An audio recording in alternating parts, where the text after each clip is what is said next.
درود دوستان عزیزم، بیتا رستمپور هستم. امروز در خدمتتون هستم با یه مدل شمیز مجلسی. اون مدل رو با هم بررسی میکنیم. مدلمون چپ و راستی هست، یه یقه 7 داره که تقریبا باز هست، آستین کلوش. کاملا این مدل مناسب برای مهمونی‌های شب و مراسم رسمی میتونه باشه. اگر کانال رو سابسکرایب نکردین سابسکرایب کنید، زنگوله بغلش هم بزنید، ویدیوها رو لطفاً لایک کنید، نظرات و سوالاتتون رو هم توی کامنت ها برای من بنویسید. ممنونم از همراهیتون.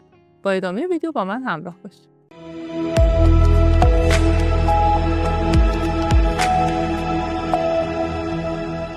برای رسم الگوی حالا این مدل ما از الگوی اساس بالاتنه بدون پنس سرشونه یا همون بالاتنه ساده استفاده میکنید.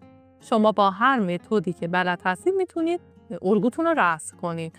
توی کانال متدهای مختلفی رو آموزش دادم، یه لاوین، موره، متریک، سیلور، و شما با هر کدوم که حالا بلدین و راحت هستین میتونید الگوتون رو رسم کنید. بعد کار میتونه 65 تا 70 سانتی متر باشه.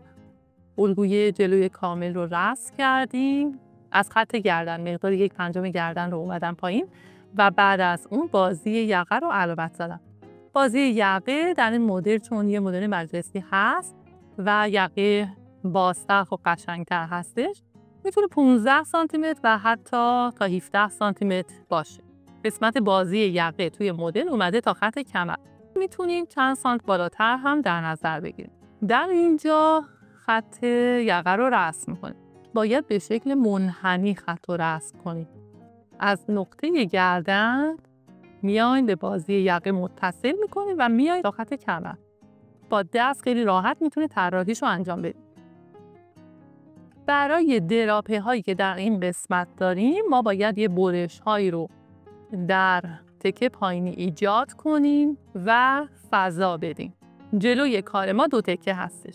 قسمت راست کار که دراپه داره و ما این اوازمان ها رو ایجاد میکنیم و به شکل پیلی بسته میشه روی کار. پس روی کار که اوازمان میخوره همون سمت راست کاره.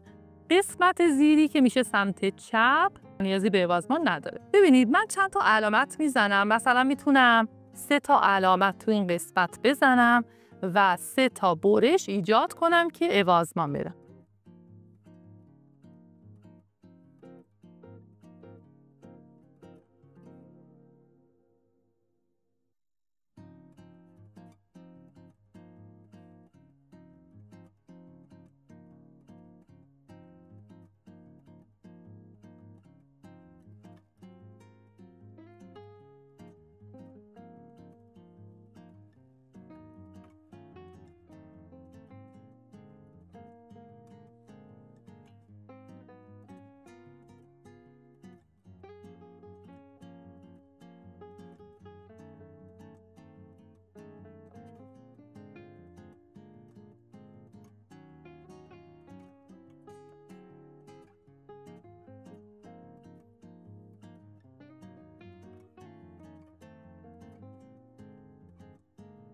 پیلی ها رو به سمتی که روی کار قرار بسته بشه تا میدیم و بعد از اون که پیلی هاتون رو بستیم این قسمت رو قیچی میکنه.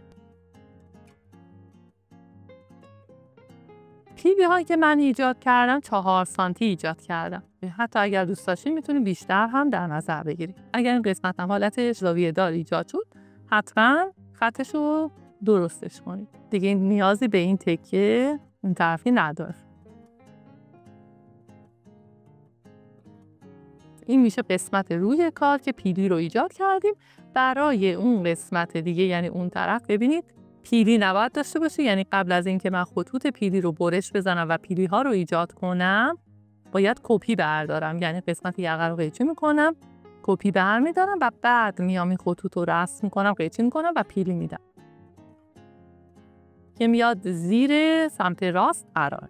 برای تمیزسازی قسمت یقه میتونین یه سجاف حدود 3 سانتی برش بزنید. کپی میشه سجاف و به این قسمت دوخته میشه. حالا توی مدلمون اینجا یه مغزی هم کار شده، یعنی بین سجاف و خود کار.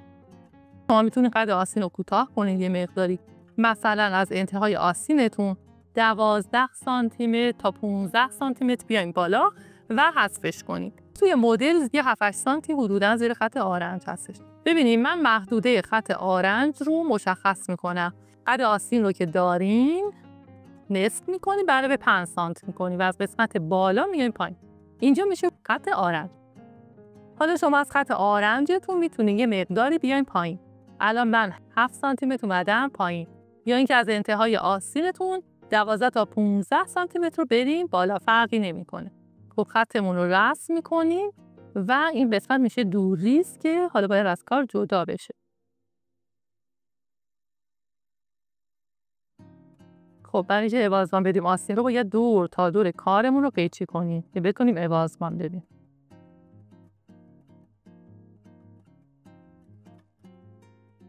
بچه‌ها برای این مدل ها وقتی داریم الگوی آستین رو رسم می‌کنیم مقدار کف حلقه آستین رو زیاد پایین نیاین، چون نیازی نیستش. باید مقدار کف حلقه آستین کمتر باشه. الگوی اولیه آستین رو که رسم کردم قسمت مچش تنگ نشده و به شکل صاف از خط بازو اومدم پایین.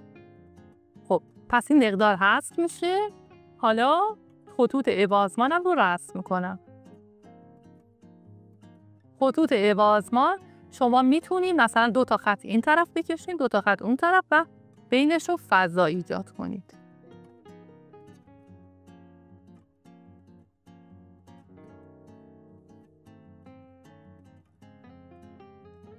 عوضمان هایی که میدین باعث میشه که آستینتون حالت کلوش پیدا کنه و آزاد بشه و دقیقاً مدل رو به ما میده.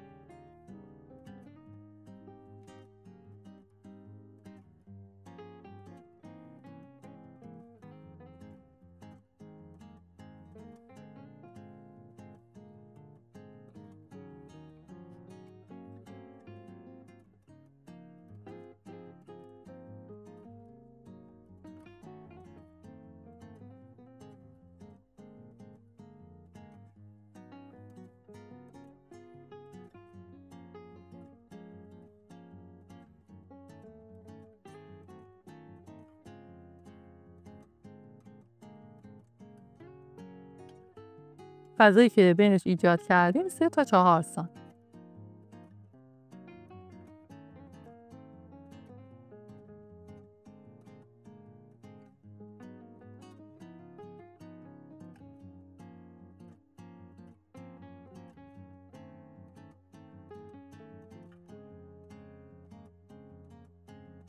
برای مدل هایی که به این شکل چپ و راستی هستن 2 قد کار به علاوه حالا 1 قد آستین میتونی براش در نظر بگیرید. جنس پارچه ها رو هم میگم. میتونید از پارچه لمه کش براق استفاده کنید، میتونید از ژرسه لمه استفاده کنید، ریون براق کشی و کرپ کش لمه دار.